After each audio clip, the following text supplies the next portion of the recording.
नमस्कार, good morning दोस्तों। स्वागत है आपका आपकी अपनी क्लास में। चर्चा कर रहे हैं राजस्थान ज्योग्राफी को लेकर और काफ़ी सारी क्लासें हमारी हो चुकी है।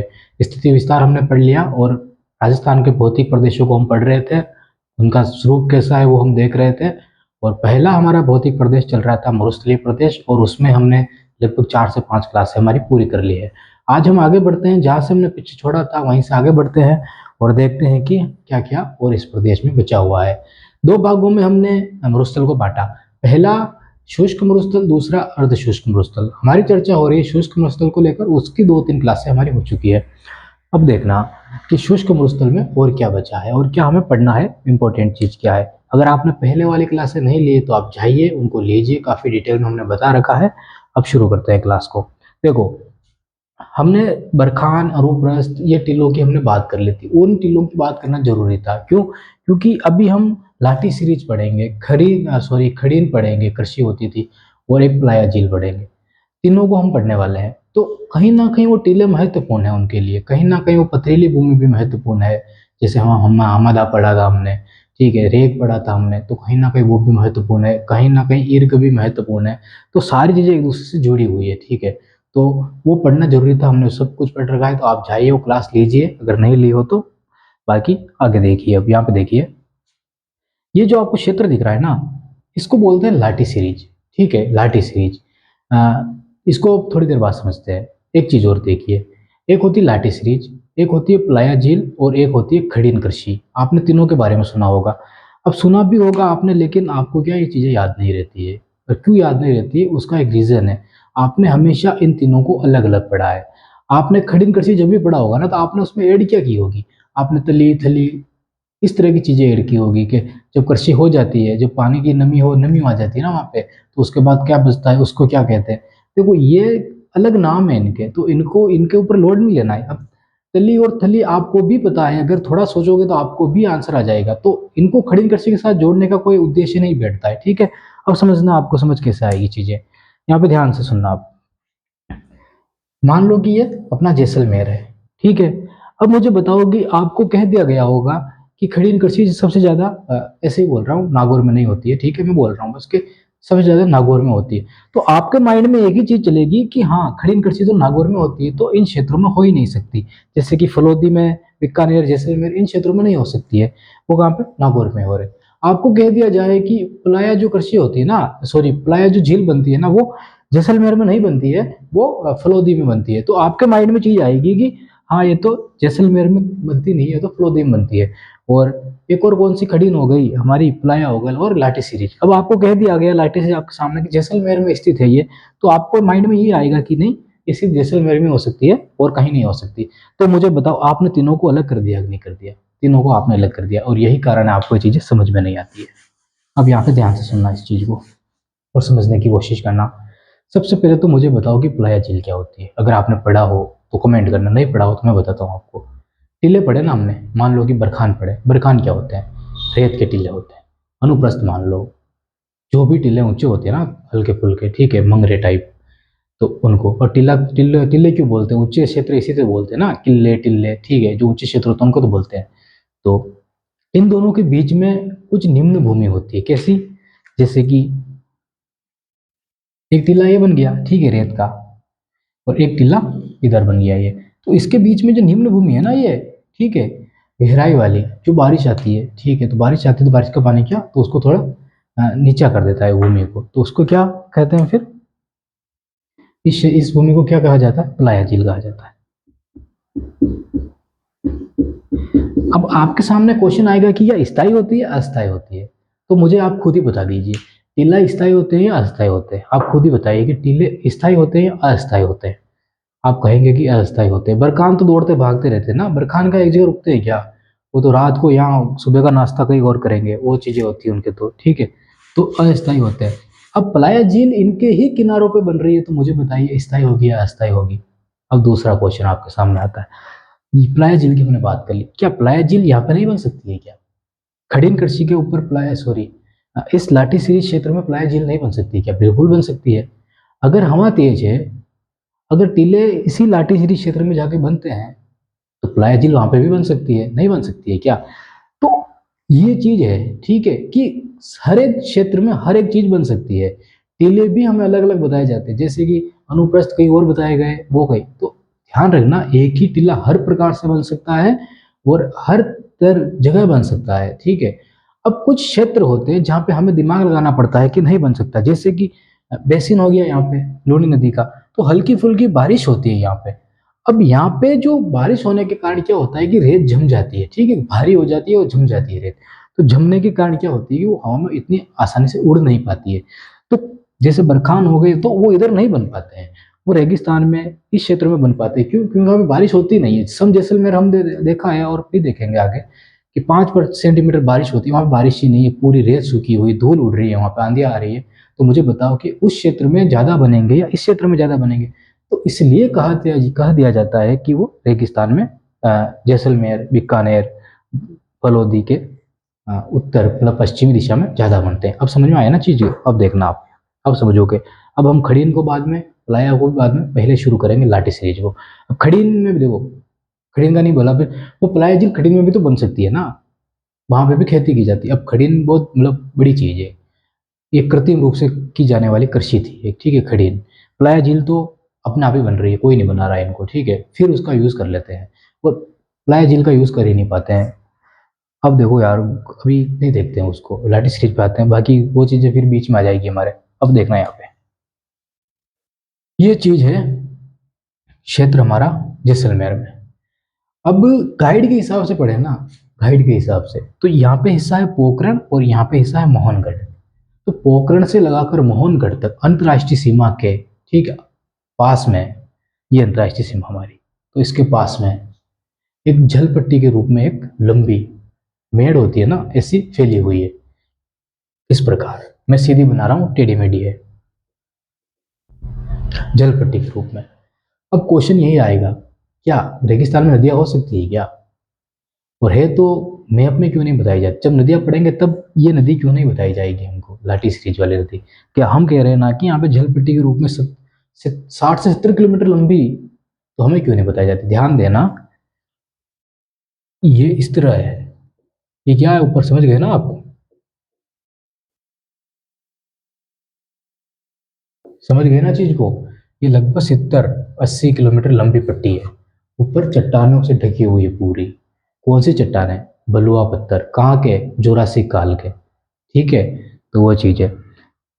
तो किस नदी का अवशेष है? अब चट्टानों से ढकी हुई है ना जल पट्टी, ठीक है, जल है लेकिन कहाँ है? अंदर है, किसके? भूमि के ऊपर कौन है? चट्टाने हैं।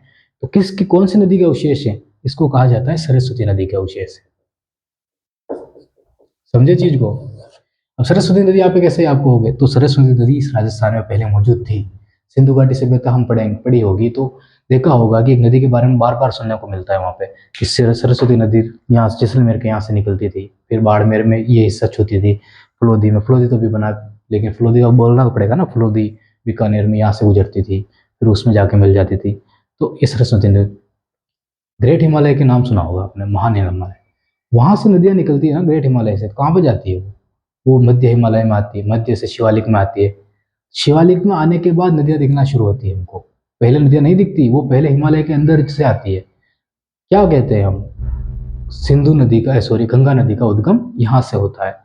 समझना इस बात को, कोई पैदा नहीं हो रही नदी वहां पे, गंगा नदी वहां से नदी आ रही है, तो वहां पे हमें दिखना शुरू होती है। और जहां पे दिखती है ना, वहीं पे केसर एक नाम है, केसर का, कामरान के ऐसा कुछ नाम है केसर का, वहां पे केसर होती है शिवालिक की पहाड़ियों में, चट्टानों में छोटे छोटे पत्थर होते हैं ना गोल गोल, वहां पे। तो समझ गए ना कि कोई नदी पैदा नहीं हो रही, वो हिमालय से आ रही है, हिमालय के अंदर अंदर, और एक जगह आती है जब वो बाहर निकलना शुरू करती है, हल्की फुल्की दिखती है, फिर हल्की फुल्की दिखती है, इसी तरह। तो यहाँ पे जो स्थिति है ना, वो हमें थोड़ी थोड़ी दिखना शुरू होती है, ठीक है, यहाँ पे तो हमें वो चलती है। तो एक बार इसको मैप को बनाओ और सिर्फ ये पट्टी बनाना और कुछ नहीं, फिर आगे देखते हैं, ठीक है।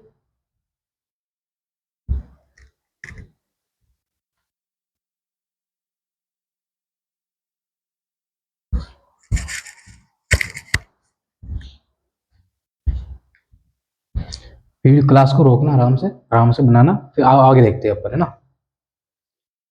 देखो सरस्वती नदी का अवशेष है ये, समझ आ गया ना? अब देखना, लाठी सीरीज कितने किलोमीटर हमने बताया, 60 से 80 किलोमीटर मानी जाती है। अब यहाँ पे ये जो है ना सरस्वती नदी का अवशेष है, तो मतलब देखो सरस्वती नदी का नाम ले लिया ना यहाँ पे नदी का, तो समझ जाना कि मीठा पानी है। अब हमको जोड़ना पड़ेगा यहाँ पे किसको, पलाया झील को हल्का सा टच करना पड़ेगा। हम कहते हैं कि मीठा पानी का है, अब पलाया झील में बारिश का पानी आता है ना, बारिश का, ठीक है, तो काफी कम बरसात हो पाती है रेगिस्तान के अंदर। और पलाया झील अस्थायी होती है, स्थायी तो होती नहीं, तो कहीं भी बन जाती है, तो बारिश का पानी काफी कम होता है। उससे क्या होता है कि अ, नमक की मात्रा बढ़ जाती है वहाँ पे। तो अब एक क्वेश्चन हमारे सामने यही निकल के आता है, जब पलाया पड़ेंगे ना ये चीजें वापस रिपीट हो जाएगी और आपको समझ आ जाएगी। तो यहाँ पे एक कहते हैं कि ये पानी फिर खारा क्यों नहीं हुआ, तो समझना कि पलाया झील अस्थायी होती है, छोटी छोटी होती है, इतनी बड़ी मात्रा में नहीं बनती है वो, ठीक है। और ये जो पट्टी है ना 70-80, तो एक नदी है, जलधारा है ये, तो जलधारा तो उस नमक को बहा के ले जाएगी, लेकिन पलाया झील जो बनेगी ना दो टिल्लों के रूप में समझना यहाँ पे, तो ये तो नमक की मात्रा यहीं रह जाएगी, लेकिन अगर इसमें नमक की मात्रा डालोगे ना तो वो जलधारा के रूप में आगे निकल जाएगी, ठीक है। जब भी बारिश होगी यहाँ पे क्षेत्र में, तो जो नमक पिघल के यहाँ पे जमीन में चला जाएगा, जमीन में इस नदी की धारा के साथ वो आगे बह जाएगा, ठीक है। तो स्थायी अस्थायी पलाया झील और स्थायी लाठी सीरीज समझ आ गई ना, कि स्थायी कौन है इसमें, लाठी सीरीज स्थायी है, और अस्थायी झीलें कौन सी है, पलाया झील है, ठीक है।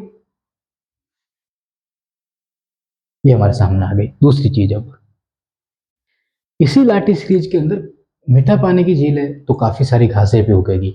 अब पलाया झील में घास नहीं उग पाएगी, क्यों नहीं उग पाएगी, नमक की मात्रा ज्यादा होगी, और आप पेड़ के अंदर नमक डाल दो वो गलने लग जाएगा। आप पानी बिल्कुल खारा कर दो और पेड़ की मतलब जड़ों में डाल दो, वो नहीं पिएगा पानी को। क्यों, क्योंकि खारा पानी आप नहीं पियेंगे, पेड़ क्या पियेंगे, ठीक है। तो समझ जाना इस चीज को, क्यों नहीं पियेंगे। तो यही चीज यहाँ पे है, मीठा पानी है तो जो भी घास उगेगी ना वो शानदार घास उगेगी और पशुओं के लिए काफी पौष्टिक होगी यहाँ पे। तो रेगिस्तान में एक ऐसा इलाका है ये जो काफी अच्छा है पशुओं के लिए क्षेत्र है, कौन सा, लाठी सीरीज वाला। तो कहीं ना कहीं ये बहुत ही महत्वपूर्ण है यहाँ के इस क्षेत्र के लिए। तो और इसी के पास एक कुआं है ये, इस कुएं को बोला जाता है चांद का कुआं, थार का गढ़ा भी बोला जाता है इसको, ठीक है। चांदना कुआं कहते हैं और थार का गढ़ा भी कहते हैं, उस पर बाद में आएंगे। भला इसको लाठी सीरीज को कहते हैं ना, तो यहीं पे घोड़ावन की प्रजनन स्थली स्थली होती है, प्रजनन स्थली, ठीक है, सेवन घास को बोलते हैं। और सेवन घास जो है ना, ठीक है, सेवन घास, इसको लिलोण घास बोला जाता है, लिलोण घास, लिलोण घास, ठीक है, इसको सेवन घास को। और इसी सेवन घास को घोड़ावन की प्रजनन स्थली बोला जाता है। और इस क्षेत्र का जो जांच हुई ना, जिसको रिसर्च किया, ये सामने आया ना हमारे क्षेत्र के, तो 2007 में काजरी के वैज्ञानिक थे, एक क्षेत्र था काजरी के वैज्ञानिक। ये कोई इंपॉर्टेंट नहीं, याद रखने की चीज है, बस रख लेना। 2007 में काजरी के वैज्ञानिकों द्वारा इस क्षेत्र की खोज की गई, और इस खोज में हमारे सामने चीजें निकल के आई, चार पांच तो घास, सेवन घास, दामन घास, तरंगम घास, एक घास और है वो, और ठीक है, एक चांदना कुआं। ये कुआं वो होता है जो मतलब कि बनाया गया है। इससे क्या होता है कि इस नदी का पानी इस कुएं में इकट्ठा किया जाता है, और नदी जलधारा है, काफी सारा पानी, मतलब 2.5 लाख, इसमें लिखा हुआ है कि 2.5 लाख प्रति घंटे की क्षमता, मतलब एक घंटे में 2.5 लाख लीटर पानी निकाला जा सकता है उस कुएं से। तो नदी है तो इतना निकाला जा सकता है, निरंतर बहता रहता है पानी, ठीक है। वो हमारे सामने है।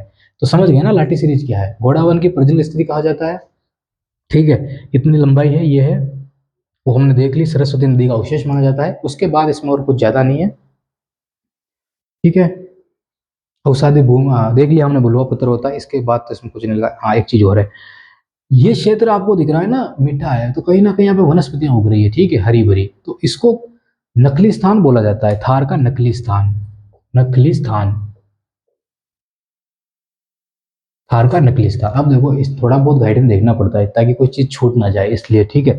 तो थार का भी ये छूट जाता है ना, हमारे इंपॉर्टेंट चीज थी, थार का नकली स्थान बोला जाता है, थार का नकली स्थान, सॉरी लिख दिया तो ना, थार का नकली स्थान क्यों बोला जाता है, समझ गए ना चीज को, क्यों पे रेगिस्तान नहीं है यहाँ, हरियाली हरियाली है, ठीक है, तो बोल दिया गया कि थार का नकली स्थान बोला जाता है। तो ये थी प्लाया झील, इसमें देख लो, और कुछ हो तो मैं बता देता हूँ आपको। क्यों बोला जाता है, क्योंकि इसके चारों ओर हरियाली देखने को मिलती है, जो हमने बोला वही लिखा हुआ है। अब लाटी सीरीज रेगिस्तान में पारिस्थितिक संतुलन का सर्वश्रेष्ठ उदाहरण है। पारिस्थितिक मतलब कि देखो हरियाली है तो उसी चीज को लेकर बात हो रही है और कुछ नहीं है इसमें। चांदना कुआं की हमने बात कर ली, मारवाड़ का घड़ा या थार का घड़ा कहा जाता है उसको। और दो चीजें और है, रेगिस्तान का महल राज जल महल कहता है ना उसको, इसको कहते हैं बाड़मेर के अंदर, इसको कहा जाता है रेगिस्तान का जल महल, बाटाड़ू का कुआं बाड़मेर में। और उद्यान, सुंदर उद्यान, ठीक है, किसको कहा जाता है, झील है यहाँ पे बीकानेर में, कोलायत झील को। और यही है मुनि की तपोस्थली। मुनि था क्या नाम, यहाँ पे लिखा होगा, यहाँ पे नहीं लिखा हुआ है। एक मुनि थे, कपिल मुनि, कपिल मुनि,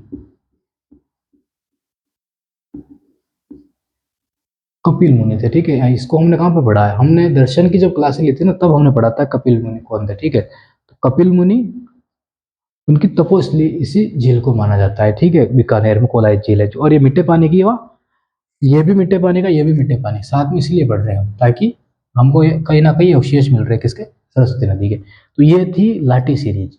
कुछ जानकारी और है ना जो वो हम जब प्लाया पढ़ेंगे, जब वो अभी पढ़ने वाले हैं आगे खड़ी पढ़ेंगे उसमें सामने आएगी। तो एक बार ये जो भी लिख लो आप, जो भी जानकारी नहीं मिली है आपको, उसके बाद हम आगे देखते हैं।